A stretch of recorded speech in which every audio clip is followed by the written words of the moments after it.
किन्नरों के बारे में तो हम सबको पता है, लेकिन उनके बारे में ऐसी कई बातें हैं जो कोई नहीं जानता। इनकी जिंदगी हम लोगों की तरह सामान्य नहीं होती। इनके जीवन जीने का तरीका और रहन सहन हमसे बिल्कुल अलग होता है।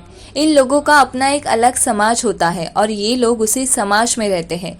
हर समाज की तरह किन्नरों के समाज में भी उनके अपने अलग रिवाज है। जन्म से लेकर मरने तक ये अलग अलग नियमों का पालन करते हैं। क्या आपने कभी किसी किन्नर की शव यात्रा देखी है? नहीं देखी होगी, क्योंकि ये दिन में शव का अंतिम संस्कार नहीं करते हैं। जी हाँ, ये बात बिल्कुल सच है। दरअसल किन्नरों की शव यात्रा में कई बड़े राज छिपे हैं। किसी के घर में नई शादी हुई हो या फिर किसी बच्चे का जन्म हुआ हो, वहाँ किन्नरों को नाचते गाते नेक मांगते हुए तो आपने जरूर देखा होगा। कुछ पैसे लेकर ये किन्नर आपको ढेर सारा आशीर्वाद देते हैं।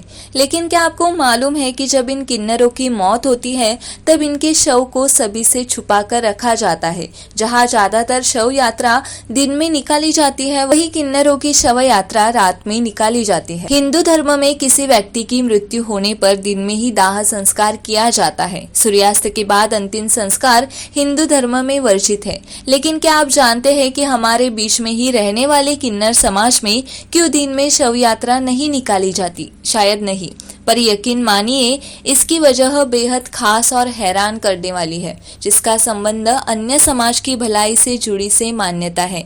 यह वजह क्या है और क्यों किन्नर समाज में किसी की मृत्यु पर जश्न मनाया जाता है, यही आज हम आपको बताने जा रहे हैं। बंधनों से मुक्त करते हैं शव।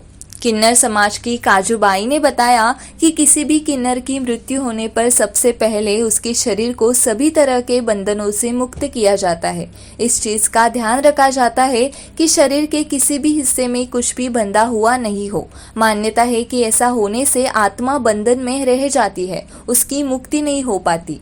ऐसा माना जाता है कि किन्नर समाज में किसी की भी मौत होने पर दुख की जगह जश्न मनाने का भी रिवाज है। समाज में किन्नर बनकर जन्म लेना ही नरक के बराबर और मौत को उस नरक से मुक्ति के रूप में माना जाता है। ऐसे में किन्नर की मौत को जश्न के रूप में देखा जाता है। किन्नरों की मौत पर दान पुण्य करने का भी रिवाज है।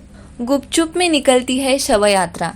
इन तमाम रिवाजों के बाद अंधेरा होने पर बेहद गुपचुप तरीके से किन्नरों की शव यात्रा निकाली जाती है। इसके पीछे बड़ी वजह ये मान्यता है कि अगर कोई गैर किन्नर उस शव को देख ले तो उसे अगले जन्म में किन्नर बनना पड़ता है। यानी किन्नर समाज दूसरे समाजों के प्रति अपनी जिम्मेदारी निभाने के लिए रात को शव यात्रा निकालते हैं। बता दें कि किन्नर समाज में शवों को जलाने का प्रावधान नहीं है। मौत के बाद इस समाज में शव दफनाने की प्रथा है।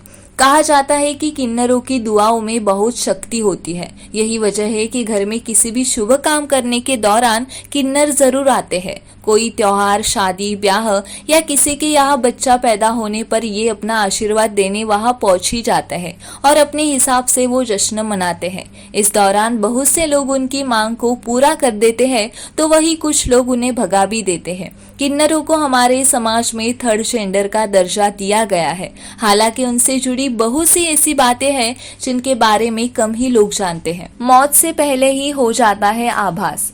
किन्नरों के रहन सहन के तरीके से लेकर अंतिम संस्कार तक सारी चीजें आम लोगों से अलग होती है। बताया जाता है कि इनके पास आध्यात्मिक शक्ति होती है जिससे उन्हें मौत का आभास पहले से ही हो जाता है। कहते हैं जब भी किसी किन्नर की मौत होने वाली है तो ये कहीं भी आना जाना बंद कर देते हैं। इतना ही नहीं, अपनी मौत का आभास होते ही ये खाना पीना त्याग देते हैं। इस दौरान ये केवल पानी ही पीते हैं और ईश्वर से अपने और दूसरे किन्नरों के लिए दुआ करते हैं कि अगले जन्म में वो किन्नर न बने।